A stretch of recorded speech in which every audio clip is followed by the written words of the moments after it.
आरम्भं कुर्मः खलु।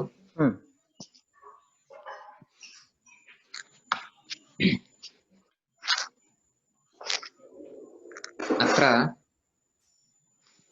अगस्त्येन रामं प्रति एतस्य उपदेशः क्रियते आदित्यहृदयम् इत्यस्य। तत्र अगस्त्यः रावणेन सह रामस्य युद्धं प्रचलति। तत्र अन्तिमदिनस्य युद्धं यदा प्रचलति ततः पूर्वं रावणस्य उपरि जयः प्राप्तव्यः चेत्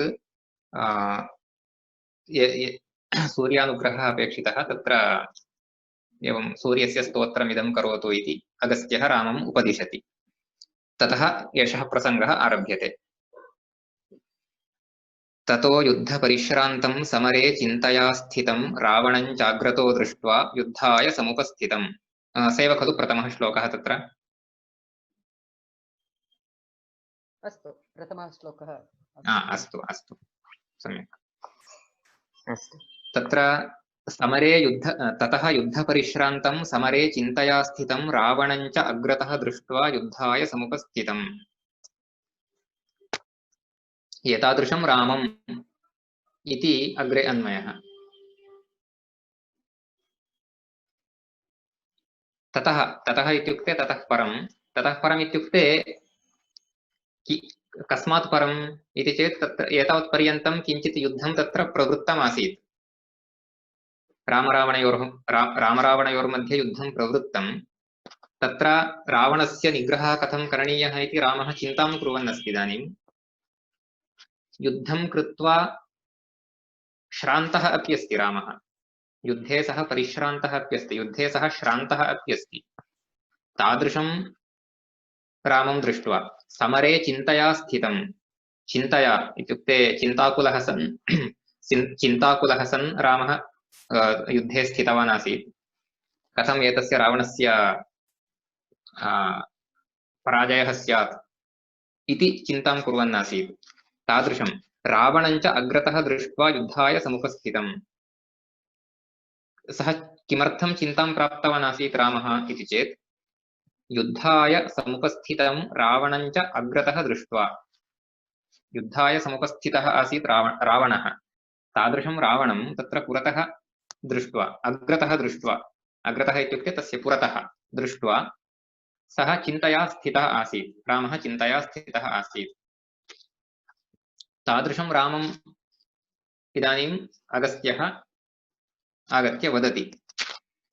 दैवतैश्च समागम्य द्रष्टुमभ्यागतोरणम् उपागम्याब्रवीद्रामम् अगस्त्यो भगवान् ऋषिः। भगवान् ऋषिः अगस्त्यः इदानीम् उपागम्य, रामम् उपागम्य, रामस्य समीपम् आगत्य। उपागम्य इत्युक्ते समीपम् आगत्य, उपागच्छति इत्युक्ते समीपम् आगच्छति इति। उपागम्य समीपम् आगत्य कम् उपागम्य, रामम् उपागम्य अब्रवीत्, उक्तवान्। ब्रवीति इति यत् क्रियापदमस्ति तस्य लङ्लकाररूपम्। अब्रवीत्, अब्रूताम्, अब्रुवन् इति रूपाणि। उक्तवान्। सः एकाकी नागतवान्, दैवतैश्च समागम्य। दैवतैः समागतः सः आगतवान्। अत्र समागतः इत्युक्ते तैः सह इति, तैः युक्तः, तैः सह मिलित्वा इति समागतः इत्युक्ते। दैवतैश्च समागम्य अन्यैः देवैः सह मिलित्वा आगतवान्। पुनः द्रष्टुम् अभ्यागतः रणं द्रष्टुम् अभ्यागतः। अभ्यागतः इत्युक्ते तत्र युद्धस्थानं प्रति आगतः। एवञ्च दैवतैः समागम्य रणं द्रष्टुम् अभ्यागतः सः भगवान् ऋषिः अगस्त्यः रामम् उपागम्य इदं वाक्यम् अब्रवीत्। किं वाक्यम् अब्रवीत्?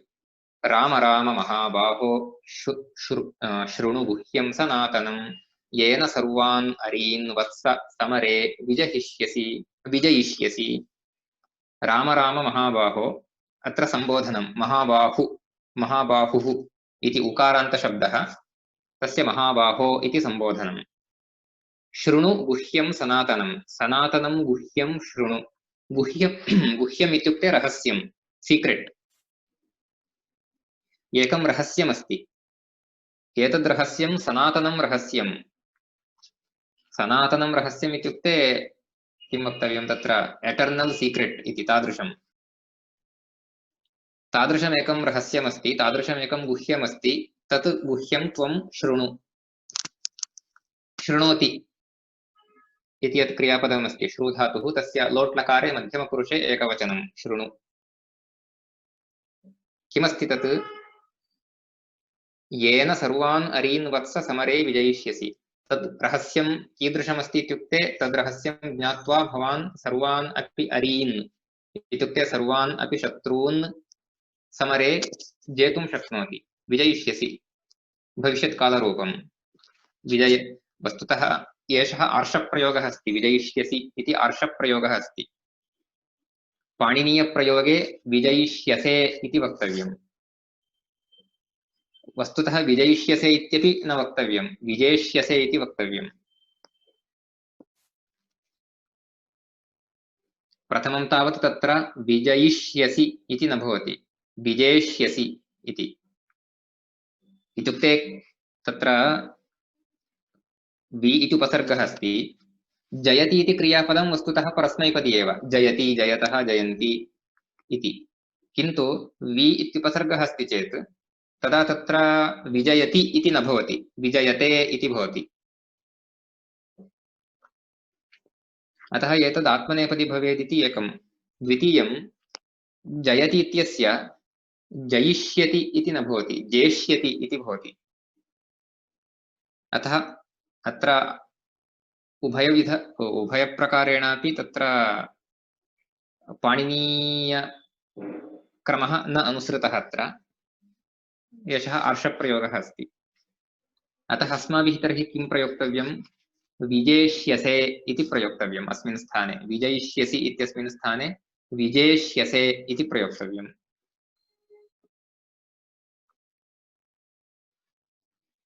इति तादृशमेकं गुह्यम् आगत्य वदामि इति। आदित्यहृदयं पुण्यं सर्वशत्रुविनाशनं जयावहं जपेन्नित्यम् अक्षय्यं परमं शिवम्। आदित्यहृदयं पुण्यम्। आदित्यहृदयम् इति एतस्य रहस्यस्य नाम। एतदस्ति आदित्यहृदयम्। आदित्यहृदयम् इत्युक्ते आदित्यस्य सारः, आदित्यस्य तत्त्वम् इत्यर्थः आदित्यहृदयम् इत्युक्ते। एतत् पुण्यं। पुण्यम् इत्युक्ते पुण्यजनकम् इत्यर्थः। सर्वशत्रुविनाशनं, सर्वानपि शत्रून् विनाशयति, सर्वेषां शत्रूणां विनाशनं। तत्र विग्रहवाक्यं वक्तव्यं चेत् सर्वे च ते शत्रवश्च सर्वशत्रवः। तत्र कर्मधारयः समासः। सर्वशत्रूणां विनाशनः, सर्वशत्रुविनाशनः अथवा विनाशनम् इत्यपि। तत्र विनाशनम् इति नपुंसकलिङ्गे एव अत्र वक्तव्यं, यतोहि आदित्यहृदयम् इत्यस्त्यतः। एवञ्च आदित्यहृदयम् इदं सर्वेषां शत्रूणां विनाशनम् अस्ति। तत्र षष्ठी तत्पुरुषः समासः। सर्वशत्रूणां विनाशनं, सर्वशत्रुविनाशनं। तादृशमिदम् आदित्यहृदयं सर्वशत्रुविनाशनम्। जयावहं जपेतु नित्यं। जयावहम् इदं स्तोत्रं यदस्ति, इदम् आदित्यहृदयं यदस्ति, एतत् जयम् आवहति इत्युक्ते जयं सम्पादयति, जयं प्रापयति। अतः जयावहम् अस्ति। जयम् आवहति इति जयावहः इति तत्र विग्रहवाक्यं। तत्र उपपदसमासः अस्ति। एतादृशं जयावहम् आदित्यहृदयं नित्यं जपेत्। पुनः तत् कीदृशमस्ति? अक्षय्यम्। कदापि तस्य क्षयः न भवति। अक्षय्यम् इत्युक्ते क्षय्यम् इत्युक्ते यस्य क्षयः भवति तादृशम्। अक्षय्यम् इत्युक्ते यस्य क्षयः न भवति तत् अक्षय्यम्। न क्षय्यम् अक्षय्यम्। यत् क्षीयते तत् क्षय्यम् न क्षय्यम् अक्षय्यम् इति तत्र नञ् तत्पुरुषः समासः। परमं शिवम् अत्यन्तं मङ्गलकरं, शिवम् इत्युक्ते मङ्गलकरं, परमं शिवम् अत्यन्तं मङ्गलकरम् एतत् आदित्यहृदयं, तत् नित्यं जपेत्, कश्चित् तस्य जपं नित्यं कुर्यात्। अनन्तरं सर्वमङ्गलमाङ्गल्यं सर्वपापप्रणाशनं चिन्ताशोकप्रशमनम् आयुर्वर्धनमुत्तमम्। सर्वमङ्गलमाङ्गल्यं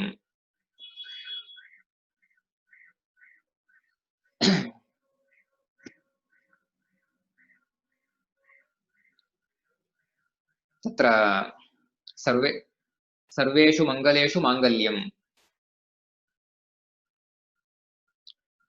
तत्र माङ्गल्यं मङ्गलम् इत्येतयोः अर्थः प्रायेण समानः एव भवति। मङ्गले भवं माङ्गल्यम् इत्यपि वयं तस्य निर्वचनं, माङ्गल्यम् इत्यस्य निर्वचनं वक्तुं शक्नुमः।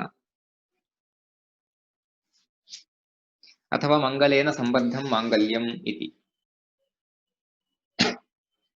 सर्वेषामपि मङ्गलानां माङ्गल्यम् इत्यपि अर्थः वक्तुं शक्यते।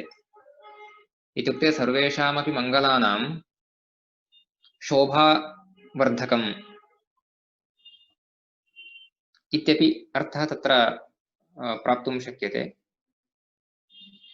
एवञ्च सर्वमङ्गलमाङ्गल्यम् इदम् आदित्यहृदयम्, आदित्यहृदयम् इत्यनेन सह एतानि सर्वाण्यपि अन्वितानि भवन्ति। सर्वपापप्रणाशनम्, सर्वेषामपि पापानां प्रणाशनं करोति, सर्वाण्यपि पापानि प्रणाशयति। सर्वाणि पापानि सर्वपापानि, सर्वपापानां प्रणाशनं सर्वपापप्रणाशनम्। आदौ कर्मधारयः, ततः परं षष्ठी तत्पुरुषः। तत्र सर्वशत्रुविनाशनम् इत्यत्र यथा तथैव अत्रापि।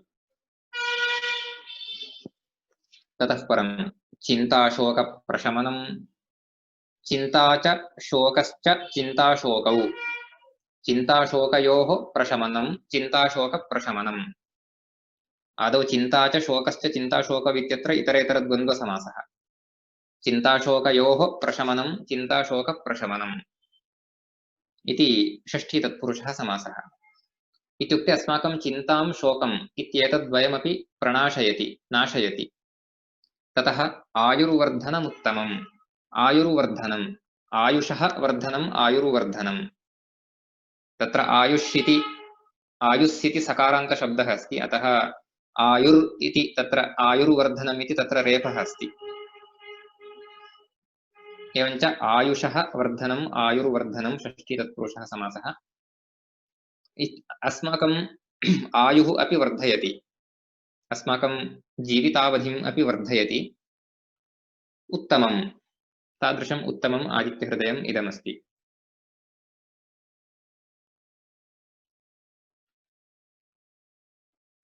ततः परं रश्मिमन्तं समुद्यन्तं देवासुरनमस्कृतं, रश्मिमन्तं समुद्यन्तं देवासुरनमस्कृतं। रश्मिमन्तं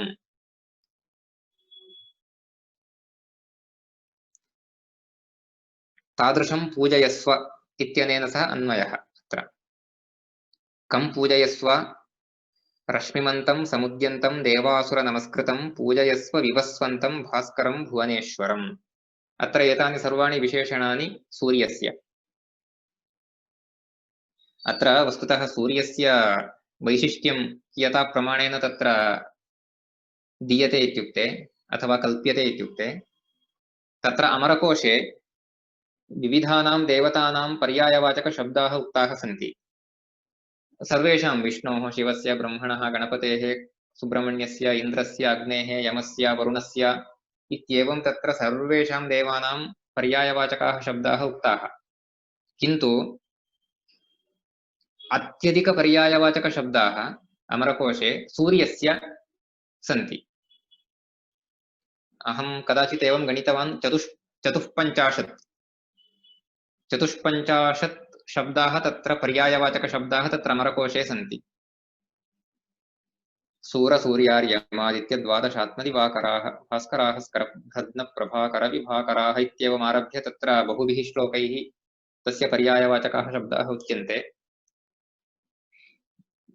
50 प्रायः चतुष्पञ्चाशत् इति अहं कदाचित् गणितवान्। तावन्ति पदानि पर्यायवाचकपदानि तत्र दत्तानि।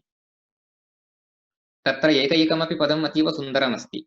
अत्रापि आदित्यहृदयेऽपि सूर्यमुद्दिश्य यानि पदानि प्रयुक्तानि तानि सर्वाण्यपि अतीव रमणीयानि सुन्दराणि च सन्ति। रश्मिवन्तं, सः रश्मिमान् अस्ति। रश्मिः इत्युक्ते किरणः, रश्मिमान् इत्युक्ते किरणवान् इति। रश्मयः अस्मिन् सन्ति इति रश्मिमान्। तत्र रश्मिमत्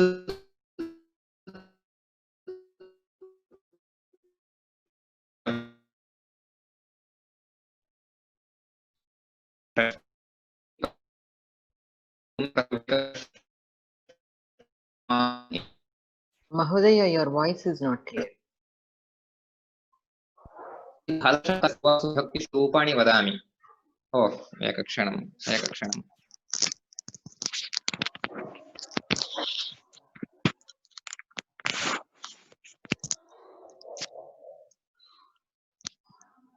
इदानीं सम्यक् अस्ति खलु? श्रूयते। न, अहं वस्तुतः अन्यत् किमपि न कृतवान्, एवमेव इयर्फोन् स्वीकृत्य किञ्चित् क्रीडितवान्, तेन तत् स्वयं सम्यक् जातम्। तत्र एतादृशानि हलन्तपदानि यानि प्राप्यन्ते तेषां सप्तसु विभक्तिषु रूपाणि अपि अहं वदामि, तेन कदाचित् अग्रे प्रयोजनं स्यात्। अत्र रश्मिमत् इति प्रातिपदिकं, रश्मिमान् रश्मिमन्तौ रश्मिमन्तः, रश्मिमन्तं रश्मिमन्तौ रश्मिमतः, रश्मिमता रश्मिमद्भ्यां रश्मिमद्भिः, रश्मिमते रश्मिमद्भ्यां रश्मिमद्भ्यः, रश्मिमतः रश्मिमद्भ्यां रश्मिमद्भ्यः, रश्मिमतः रश्मिमतोः रश्मिमतां, रश्मिमति रश्मिमतोः रश्मिमत्सु इति तत्र एवं रूपाणि भवन्ति। अग्रे रश्मिमन्तं समुद्यन्तम्, अत्र समुद्यत् इति अत्रापि तकारान्तं प्रातिपदिकं। यः समुदेति सः समुद्यन्। तत्र समुदेति इति क्रियापदं लट्लकारे समुदेति इति अस्ति, तस्य शत्रुप्रत्ययान्तं रूपं समुद्यन् इति। यथा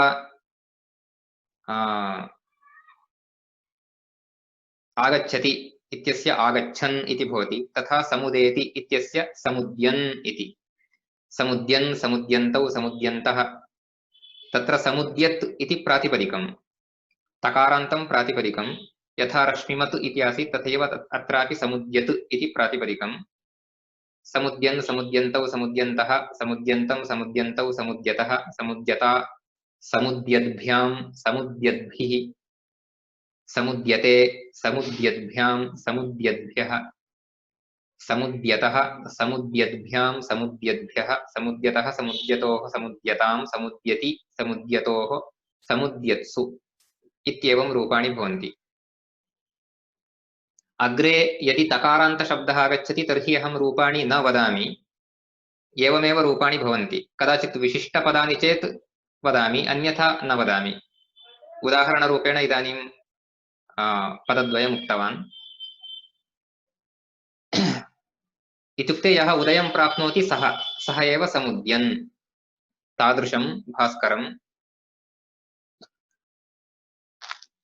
पुनः देवासुर नमस्कृतं, देवासुरैः नमस्कृतः, देवैः अपि नमस्कृतः, असुरैः अपि नमस्कृतः सः। इत्युक्ते देवाः अपि तं नमस्कुर्वन्ति, असुराः अपि तं नमस्कुर्वन्ति। यतोहि देवाः अपि असुराः अपि यदा तस्मै अर्घ्यं प्रयच्छन्ति तदानीं तत्र अर्घ्यं तु सर्वेपि प्रयच्छन्ति तस्मै। देवाः अपि अर्घ्यं प्रयच्छन्ति, असुराः अपि अर्घ्यं प्रयच्छन्ति। अतः सर्वैरपि सः नमस्क्रियते।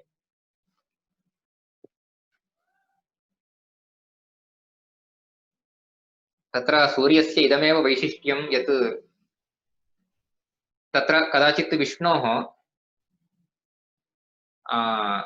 नमस्कारं कश्चित् शैवः इत्युक्ते कट्टर् शैवः इत्युक्ते अतीव निष्ठावान् शैवः विष्णोः नमस्कारं न कुर्यात् कदाचित्।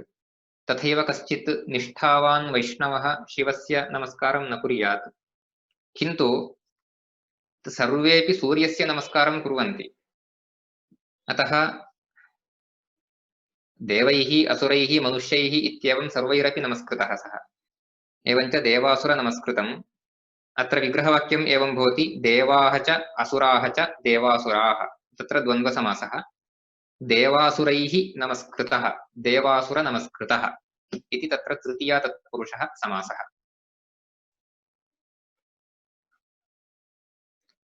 पूजयस्व इति तादृशं पूजयस्व इति पुनः विशेषणानि सन्ति। विवस्वन्तं, भास्करं, भुवनेश्वरं। तत्र भुवनेश्वरः इति भुवनानाम् ईश्वरः भुवनेश्वरः। भुवनानि इत्युक्ते लोकाः। तत्र भुवनम् इति नपुंसकलिङ्गशब्दः, लोकः इत्यर्थः। तर्हि भुवनानां तन्नाम लोकानाम् ईश्वरः भुवनेश्वरः। सः पुनः कीदृशः? भास्करः। भाः इत्युक्ते प्रकाशः। तादृशं प्रकाशं करोति इति भास्करः। करोति इति करः, भाया तत्र भासः करः भास्करः। तत्र भास् इति सकारान्तं प्रातिपदिकम् अस्ति। तत्र वस्तुतः सकारान्तं भास् इत्येकं एकः शब्दः अस्ति, तथैव आकारान्तः भा इत्यपि एकः शब्दः अस्ति। द्वयोरपि अर्थः समानः। भा इति शब्दस्य भा, भे, भाः, भां, भे, भाः, भया, भाभ्यां, भाभिः इत्येवं तत्र आकारान्तस्त्रीलिङ्गशब्दस्य यथा रूपाणि तथा भवन्ति। सरलान्येव, अग्रे भवन्तः एव ज्ञातुं शक्नुवन्ति। किन्तु भास् इति सकारान्तः शब्दः यः अस्ति तस्य तु भाः, भासौ, भासः, भासं, भासौ, भासः, भासः, क्षम्यतां, भासा, भाभ्यां, भाभिः, भासे, भाभ्यां, भाभ्यः, भासः, भाभ्यां, भाभ्यः, भासः, भासोः, भासां, भासि, भासोः, भास्सु। तत्र भास्सु इत्यत्र सकारद्वित्वम् अपि लेखितुं शक्यते। भाः सु इति विसर्गं लिखित्वा सु इत्यपि लेखितुं शक्यते। उभयथापि रूपमस्ति तत्र। इति एषः शब्दः अत्र प्रयुक्तः भास्करः इत्यत्र। अतः भासां करः भास्करः इति तत्र षष्ठी तत्पुरुषः समासः। इत्युक्ते यः प्रकाशं करोति, यः प्रकाशम् उत्पादयति सः भास्करः इति अर्थः तत्र। पुनः विवस्वन्तं, तत्र विवस्वान्, विवस्वन्तौ, विवस्वन्तः इति रूपाणि। विवस्वत् इति शब्दः।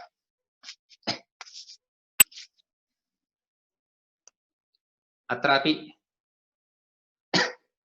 तकारान्तः शब्दः अस्ति। सूर्यस्य कृते एकः प्रसिद्धः शब्दः एषः। रूपाणि तु ज्ञायन्ते। तत्र पूर्वं रश्मिमान् इति यथा मया उक्तं तथैव अत्रापि विवस्वान्। तत्र रश्मिमत् इति आसीत्, रश्मिमान्, रश्मिमन्तौ, रश्मिमन्तः। अत्रापि विवस्वान् विवस्वत् इति प्रातिपदिकं, विवस्वान्, विवस्वन्तौ, विवस्वन्तः, विवस्वन्तं, विवस्वन्तौ, विवस्वतः इत्येवं रूपाणि भवन्ति अग्रे। तत् भवन्तः ज्ञातुं शक्नुवन्ति। एतादृशं विवस्वन्तं पूजयस्व, पूजयते इति आत्मनेपदिरूपं यदस्ति तस्य लोट्लकारे मध्यमपुरुषे एकवचनान्तं रूपं पूजयस्व इति। इत्युक्ते एतादृशस्य भास्करस्य, एतादृशस्य सूर्यस्य पूजां कुरु, पूजां करोतु इति तात्पर्यम्। अग्रे अत्र एतेषु कोऽपि सन्देहः अस्ति चेत् कृपया पृच्छन्तु। इत्युक्ते पृच्छन्तु इति इदानीं किमर्थम् उक्तवान् इत्युक्ते तत्र कियता प्रमाणेन सन्देहः भवति इति ज्ञात्वा तदनुसारम् अग्रे वक्तुं शक्नोमि इत्येकं। द्वितीयं अवशिष्टे समये अनन्तरम् अग्रिमान् श्लोकान् द्रष्टुं शक्नोमि इति द्वितीयं कारणम्। अतः एतावत्पर्यन्तं यदुक्तं तत्र सन्देहाः सन्ति चेत् इदानीं पृच्छन्तु। महोदय अत्र भास्करः इति भासां करोति भास्करः, भासां करः भासां करः भास्करः, तद् आम् उपपदसमासः इव न भवति वा? यथा कुम्भं करोति इति कुम्भकारः इतिवत् तत्र वस्तुतः सम्यक् एव भवत्या पृष्टं। तत्र एतदेव अहं चिन्तयन् आसम्, यदि कापि पृच्छति चेत् अहं वदामि इति, अन्यथा I didn't want to get into trouble. अस्तु तथा वदामि। तत्र कारः इति यत् पदमस्ति तत्र कृ धातोः अण् इति प्रत्ययः, करः इति यत् पदमस्ति तत्र कृ धातोः कप् प्रत्ययः, कः इति प्रत्ययः। कप् प्रत्ययः इत्येव मन्ये। तत्र यदा ते प्रत्ययं योजयन्ति, तत् यदा ये धातुभिः सह एवं प्रत्ययानां योजनं क्रियते तदा तत्र द्विधा नियमाः सन्ति। केचन प्रत्ययाः स्वतन्त्रेभ्यः धातुभ्यः योज्यन्ते अथवा स्वतन्त्रेभ्यः धातुभ्यः प्रत्ययाः विधीयन्ते। यथा इदानीं जानाति इति ज्ञः, तत्र ज्ञा धातोः कप् प्रत्ययः। प्रीणाति इति प्रियः, तत्र प्रीण् धातोः कप् प्रत्ययः। एवमेव तत्र बहुषु स्थानेषु तथा प्रयोगः भवति। इत्युक्ते केवलधातोः तत्र प्रत्ययः विहितः। अत्र इदानीं करः इत्यत्रापि कृ इति धातोः साक्षात् कप् प्रत्ययः विहितः, तदानीं करः इति भवति। किन्तु केचन प्रत्ययाः तादृशाः सन्ति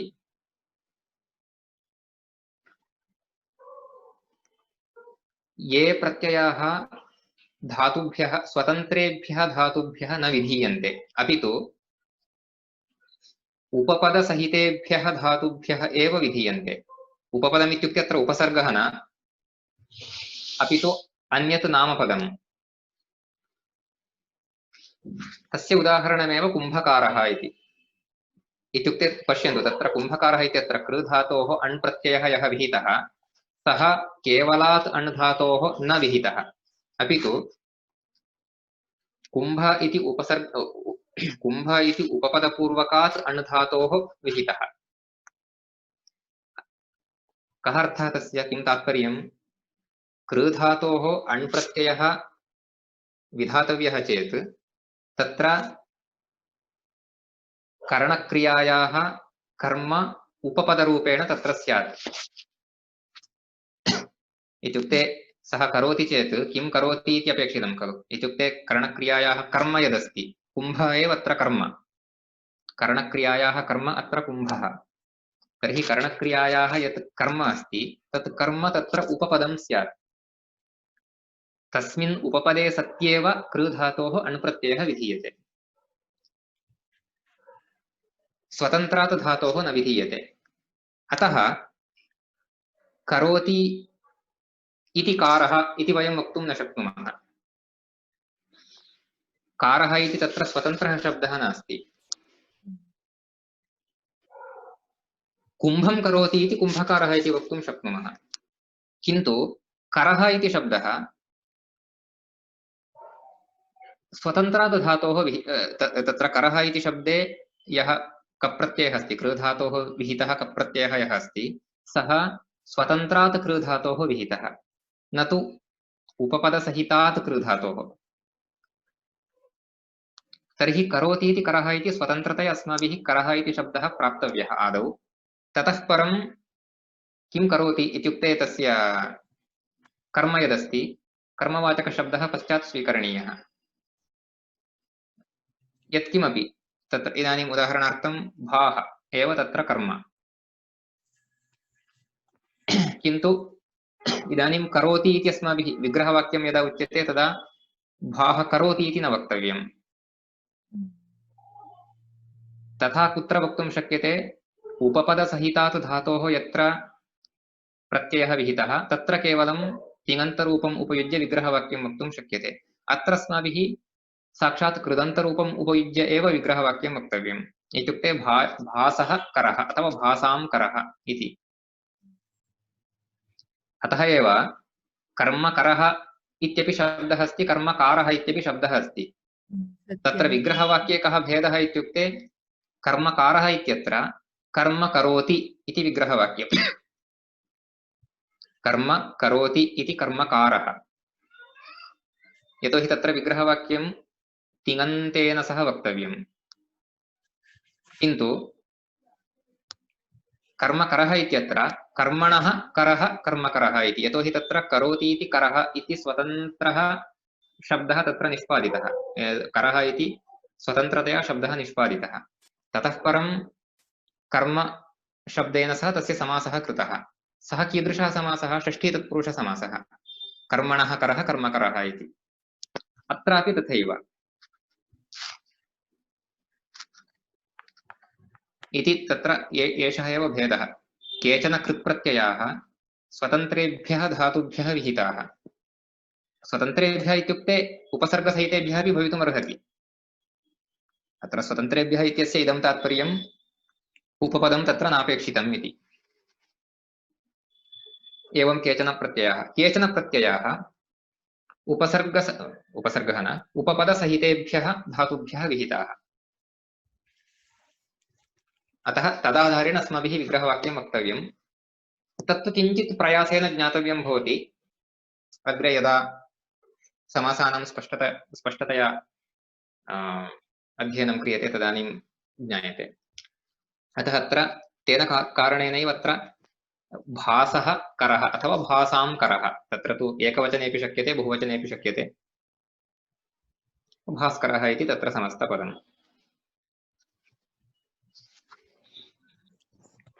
धन्यवादः महोदय। महोदय मङ्गलकरः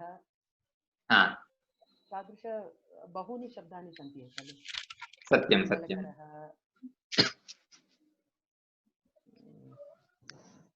सत्यं, तत्र सर्वत्रापि मङ्गलस्य करः मङ्गलकरः इति वक्तव्यम्।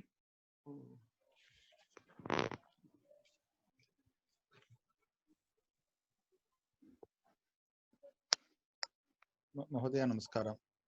नमस्कारः। नमस्ते महोदय, वदतु। नमस्ते।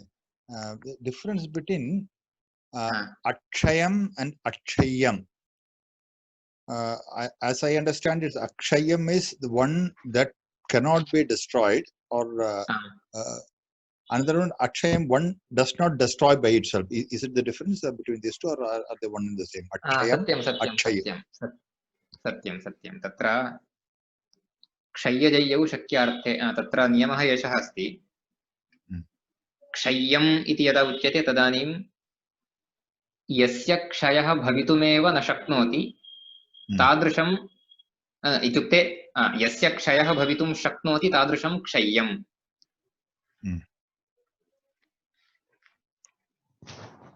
किन्तु यस्य क्षयः भवितुं न शक्नोति इति न, किन्तु इदानीं न भवति तावदेव। इदानीं न भवति इत्यस्य अर्थः कदापि भवितुं न शक्नोति इति न, इदानीं न भवति इति तावदेव तात्पर्यम्। अतः क्षयः यस्य न भवति तादृशम् अक्षयम्। अथवा क्षयं भवति इति स्वीकुर्मः चेत् तत्र न भवति इति तत् नञ् तत्पुरुषसमासं कुर्मः चेत्, केवलं क्षयः इति स्वीकुर्मः चेत्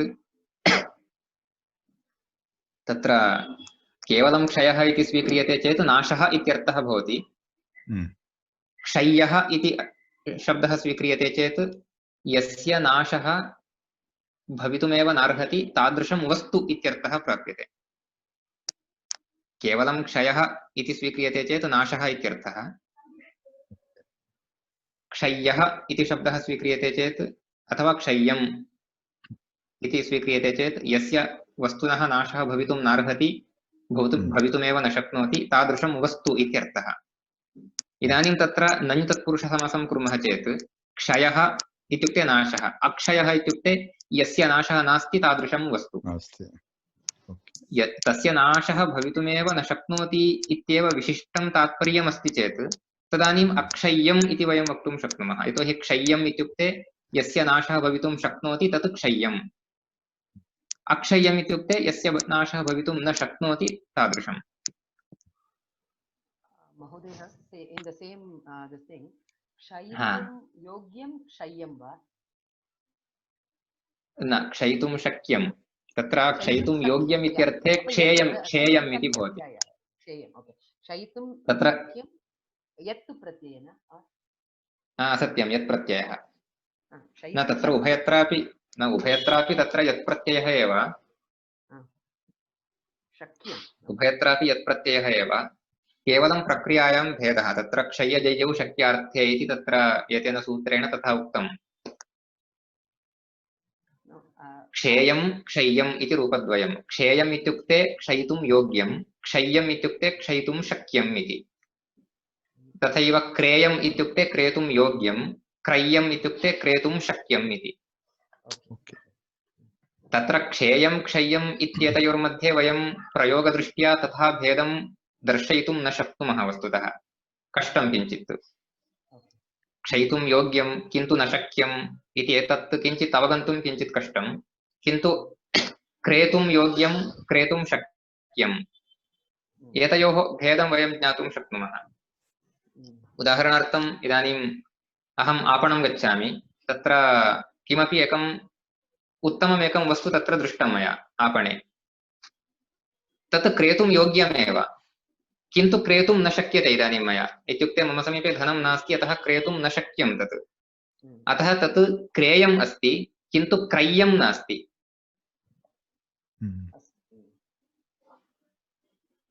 कदाचित् क्रेतुं शक्यते किन्तु क्रेतुं योग्यं न भवति। क्रेतुं मम समीपे धनमस्ति, अथवा अहं क्रेतुम् इच्छामि चेत् अन्यः कोऽपि धनं दद्यात्, किन्तु तत् क्रेतुं योग्यं नास्ति। इत्युक्ते तस्य वस्तुनः तथा गुणस्तरः क्वालिटी सम्यक् नास्ति, अथवा उपयोक्तुं योग्यं नास्ति तत् इति कारणेन क्रेतुं योग्यं नास्ति। तदानीं तत् क्रेयम् इति न वक्तव्यं, तत् क्रय्यम् इति वक्तव्यम्। अतः यदि क्रेतुं योग्यं तर्हि क्रेयं, यदि क्रेतुं शक्यं तर्हि क्रय्यं। तथैव भेदः क्षेयं क्षय्यम् इत्येतयोः, किन्तु तत्र भेदं तथा ज्ञापयितुं किञ्चित् कष्टमस्ति। अतः अत्र अक्षय्यम् इत्युक्ते क्षेतुं यस्य यत् न क्षय्यम् इत्युक्ते यस्य क्षयः कदापि भवितुमेव न शक्नोति तादृशम् इति। Just to clarify that, so just to know whether we have understood it correctly, kshayam means which is destroyable, and kshayyam means that which cannot be destroyed. That's the way I have understood. न तत्र तदेव, तत्र क्षयस्य विषये भेदः अवगन्तव्यः चेत् किञ्चित् कष्टकरम्, यतोहि तत्र आङ्ग्लानुवादेनापि स्पष्टतया न ज्ञायते। Is it like this? I'm trying to get that meaning. It's both of it is on destruction. Akshayam is the one that is not capable of being destroyed by itself. न तत्र अक्षयः इत्यत्र क्षयः इति शब्देन सह नञ् समासः, अक्षय्यः इत्यत्र क्षय्य शब्देन सह नञ् समासः। तत्र क्षयः इति शब्दस्य अर्थः भिन्नः, क्षय्यः इति शब्दस्य अर्थः भिन्नः। पुनः तत्र क्षयः इत्यत्र प्रत्ययोऽपि भिन्नः, क्षय्यम् इत्यत्रापि प्रत्ययः भिन्नः। क्षयः इति भावार्थे भवति, क्षयः इत्यस्य नाशः इत्यर्थः। यस्य वस्तुनः नाशः भवति तद् वस्तु इत्यर्थः नास्ति, क्षयः इत्यस्य केवलं नाशः इत्यर्थः।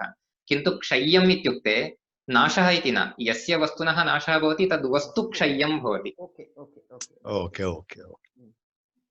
तेन सह नञ् समासः करणीयः। Okay, okay. So perishable is kshayam and perishable object is kshayam. Are we right? हा, Non that Nanya Tatpurusha is easier. We want to know the difference between kshayam and kshayyam.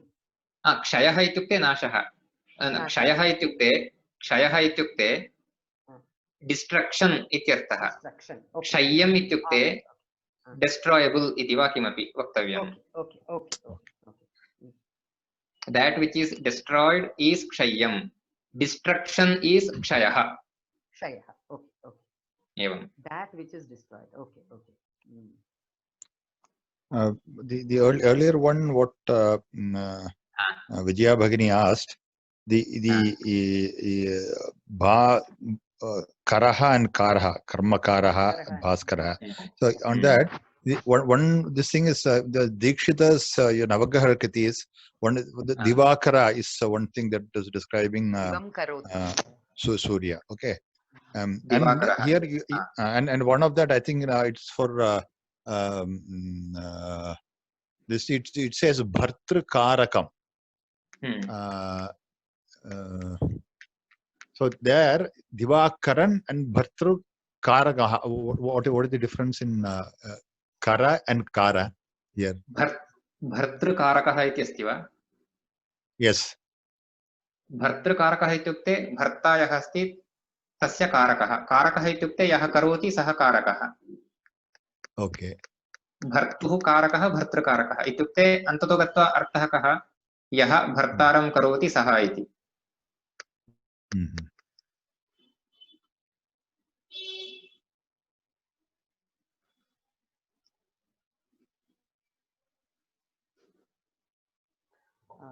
One more thing. This Mangalya, Sarvamangala Mangalyam. So Mangalasya idam Mangalyam va? Mangalasya idam Mangalyam. It seems to be a Tadita word, but I don't know. तत्र मङ्गलस्य न, तत्र मङ्गलस्य भावः माङ्गल्यम् इति सामान्यतः भवति, यतोहि अत्र श्यञ् प्रत्ययः दृश्यते। श्यञ् प्रत्ययः तस्य भावः इत्यर्थे अथवा तस्य कर्म इत्यर्थे भवति। अत्र तु तस्य भावः इत्यर्थे स्वीकर्तुं शक्यते, मङ्गलस्य भावः माङ्गल्यम् इति। ओके, मङ्गलस्य भावः।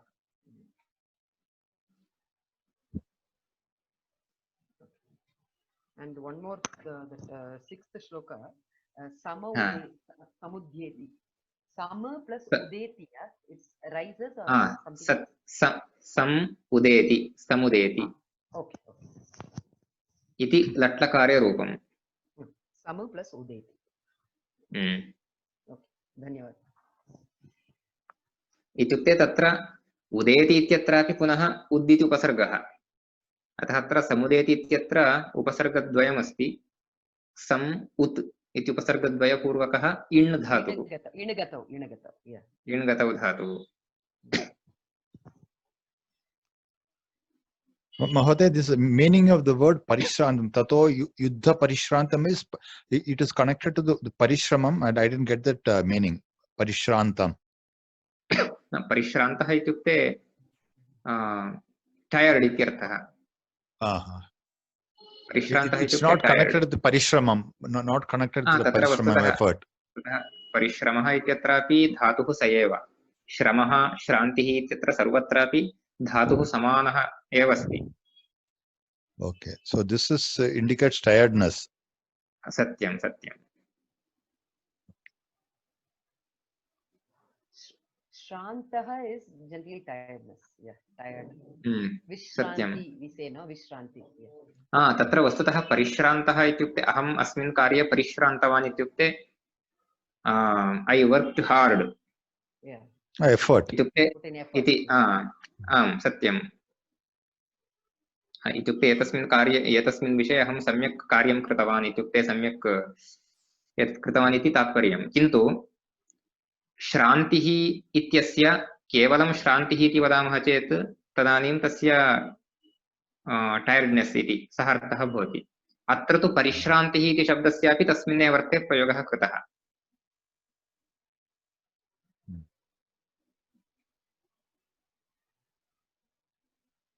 Even this kara, even kripa kara, we have a lot of that kara comes here. Yes, yes, Kripa yes. kara. कृपायाः करः, कृपाकरः एवं.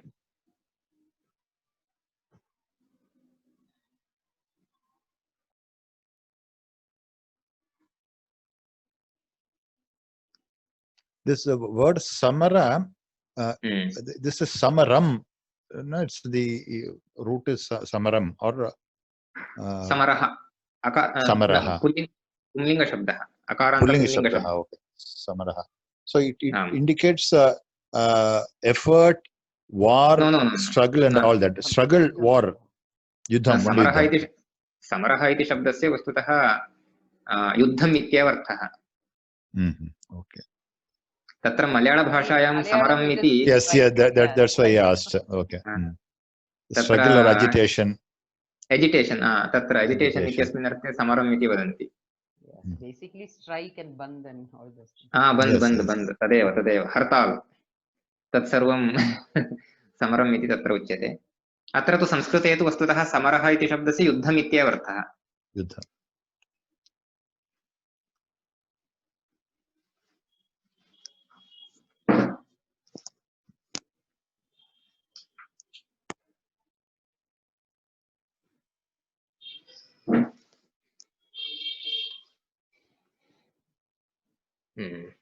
अग्रिमं श्लोकद्वयं पश्यामः तर्हि.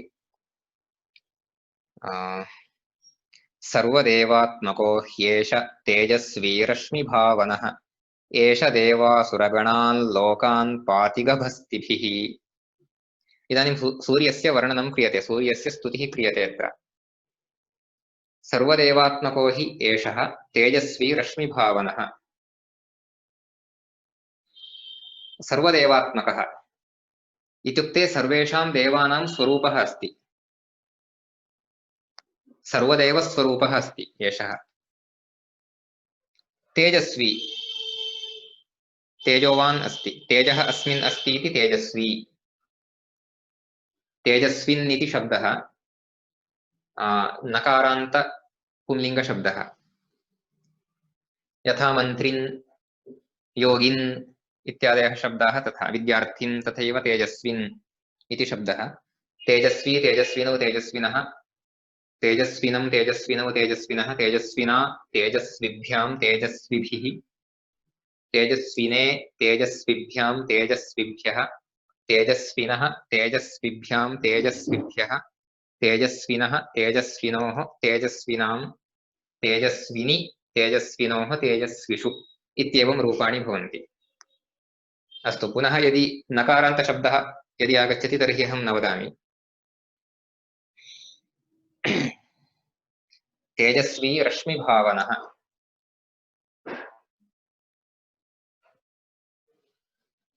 रश्मिभावनः इत्युक्ते रश्मिं भावयति इति रश्मिभावनः. भावयति इत्युक्ते उत्पादयति इति.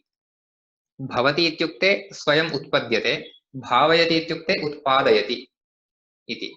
अतः भावयति इति भावनः, रश्मेः भावनः रश्मिभावनः.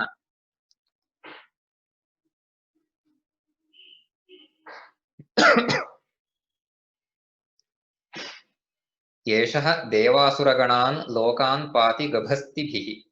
एषः सूर्यः देवासुरगणान् पाति तथैव लोकान् अपि पाति. देवासुरगणान्, देवानां गणः असुराणां गणः इत्येतं सर्वमपि पाति. पाति इत्युक्ते रक्षति. पाति इति तत्र प्रसिद्धं क्रियापदं तत्. देवाश्च असुराश्च देवासुराः इति तत्र आदौ द्वन्द्वसमासः कर्तव्यः. देवासुराणां गणः देवासुरगणः, तान् देवासुरगणान्. केन पाति? गभस्तिभिः पाति. गभस्तिः इत्युक्ते किरणः, तैः गभस्तिभिः.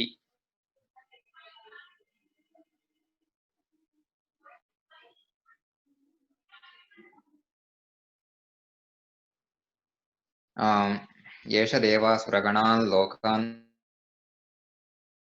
देवासुरगणान् लोकान् देवासुरान्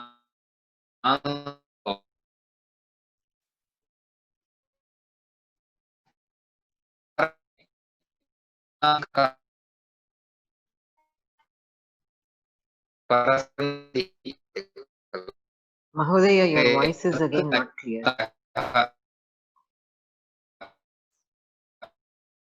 इति उदाहरणं एकक्षणं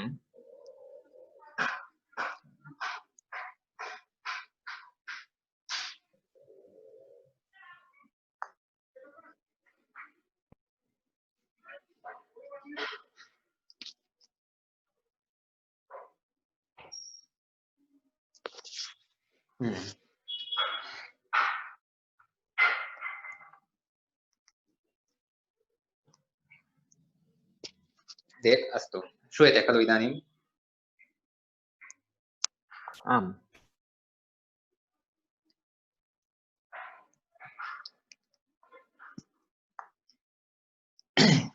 देवासुरगणान् लोकान् इत्यत्र नकारस्य स्थाने अनुनासिकलकारस्य आदेशः जातः। तत्र यदि तकारः स्यात् तर्हि तस्मिन् स्थाने केवलस्य लकारस्य आदेशः भवति, यदि नकारः भवति तर्हि तस्य स्थाने अनुनासिकलकारस्य आदेशः भवति। स एव सन्धिः अत्र। अतः देवासुरगणान् लोकान्। अग्रे सर्वदेवात्मको ह्येष, सर्वदेवात्मको हि एषः। पदच्छेदः तत्र करणीयः चेत् सर्वदेवात्मकः हि एषः तेजस्वी रश्मिभावनः एषः देवासुरगणान् लोकान् पाति गभस्तिभिः।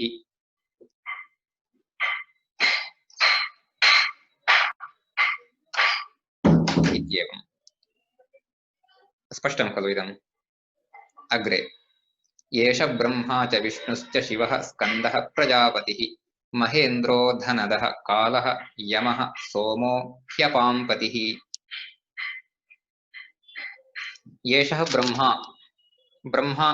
ब्रह्मा अस्ति, विष्णुः अपि अस्ति, शिवः अस्ति, स्कन्दः अस्ति, प्रजापतिः अस्ति, महेन्द्रः अस्ति, धनदः इत्युक्ते कुबेरः, धनं ददाति इति धनदः। अत्र तु उपपदसमासः अस्ति, यतोहि ददाति इति दः इति न भवति वस्तुतः। इत्युक्ते केवलात् दा धातोः एषः प्रत्ययः न विधीयते, अपि तु उपपदपूर्वकादेव दा धातोः अत्र प्रत्ययः विधीयते। एवञ्च धनं ददाति इति धनदः इत्येव तत्र अत्र गृहं परितः महान् कोलाहलः श्रूयते, अतः अहं किञ्चित् अन्तः विद्यमानं प्रकोष्ठम् आगतवान्। एवञ्च धनं ददाति इति धनदः इति तत्र उपपदसमासः एव भवति, कुबेरः इत्यर्थः। अन्येषां शब्दानां तु अर्थः स्पष्टः एव। प्रजापतिः इत्युक्ते ब्रह्मा, प्रजापतिः इति वस्तुतः ब्रह्माणम् उद्दिश्यापि प्रजापतिः इत्यस्ति। प्रजापतयः वस्तुतः बहवः सन्ति, कश्यपप्रजापतिः, दक्षप्रजापतिः इत्येवं बहवः प्रजापतयः आसन्। अत्र कदाचित् ब्रह्मणः विशेषणरूपेण प्रजापतिः इत्यपि स्वीकर्तुं शक्नुमः, अथवा प्रजापतिः इति भिन्नः इत्यपि स्वीकर्तुं शक्नुमः, प्रजानां पतिः इति। एवञ्च महेन्द्रः, अत्र महेन्द्रः इत्युक्ते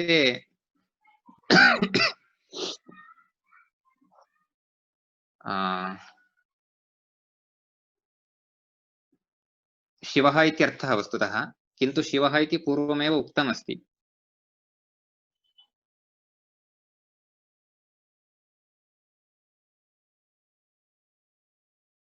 एकः कालः इत्युक्ते यमः।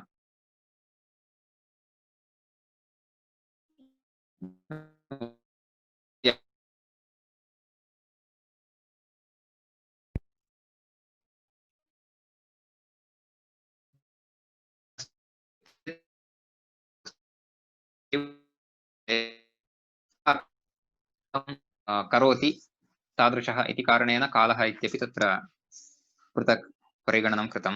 सोमः इत्युक्ते चन्द्रः। अपाम्पतिः, सोमः हि अपाम्पतिः। अपाम्पतिः इत्युक्ते वरुणः। जलानां पतिः इति अपां पतिः इत्युक्ते अप् इत्युक्ते जलं वस्तुतः अप् इति अस्माभिः तथा न प्रयोक्तव्यम् आपः इति वक्तव्यम् यतोहि अत्र अप् इति यद्यपि पकारान्तं प्रातिपदिकं तस्य प्रथमान्तं रूपं यदि स्यात् तर्हि अप् इति स्यात् किन्तु एतस्य शब्दस्य केवलं बहुवचनरूपाण्येव सन्ति बहुवचनान्तानि रूपाण्येव सन्ति आपः इति प्रथमाविभक्तौ बहुवचने अपः इति द्वितीयाविभक्तौ बहुवचने अद्भिः तत्र दकारः अस्ति न तु बकारः अद्भिः इति तृतीया बहुवचने अद्भ्यः अद्भ्यः इति चतुर्थ्यां पञ्चम्यां च अपाम् इति षष्ठ्याम् अप्सु इति सप्तम्याम् इत्येवं केवलं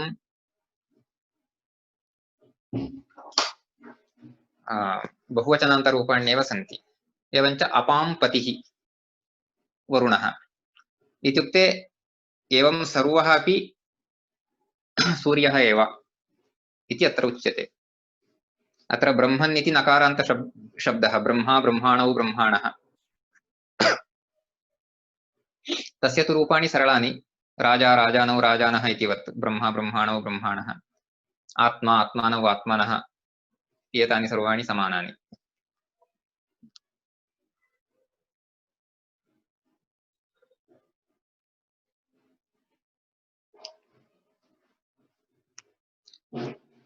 सम्यक्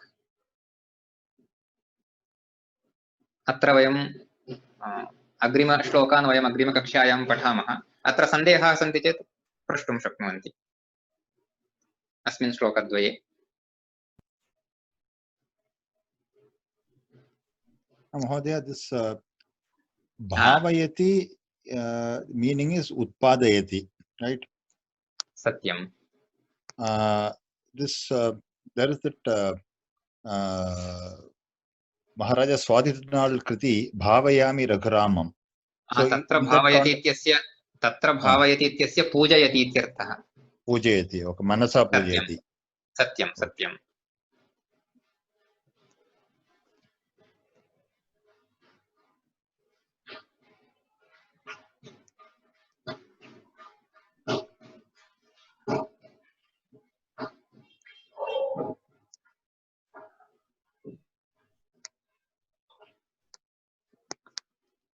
महोदय अप् शब्दस्य प्रथमविभक्तिः आपः आपः अपः अब्भिः वा अब्धिः अद्भिः अद्भिः तत्र दकारः अस्ति अनन्तरं भकारः अद्भिः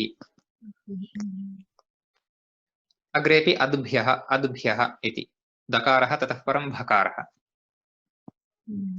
दकारः अल्पप्राणः भकारः महाप्राणः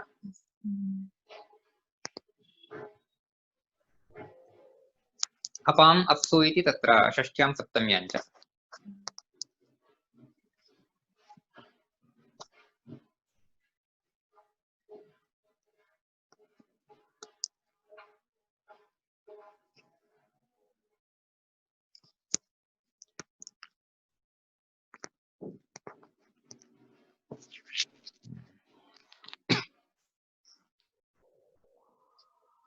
अत्र विवरणं इतोपि अधिकम् अपेक्षितं वा अर्थात्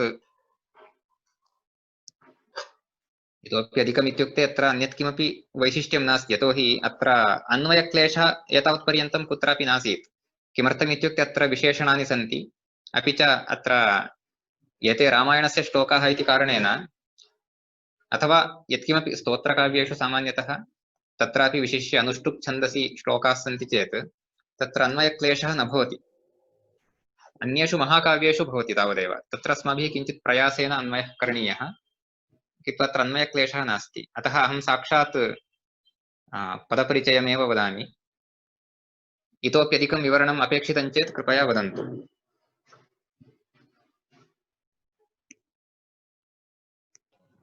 पर्याप्तं महोदय अस्तु किञ्चित् शङ्का अस्ति चेत् किमिति पृच्छामि गुड् इनफ्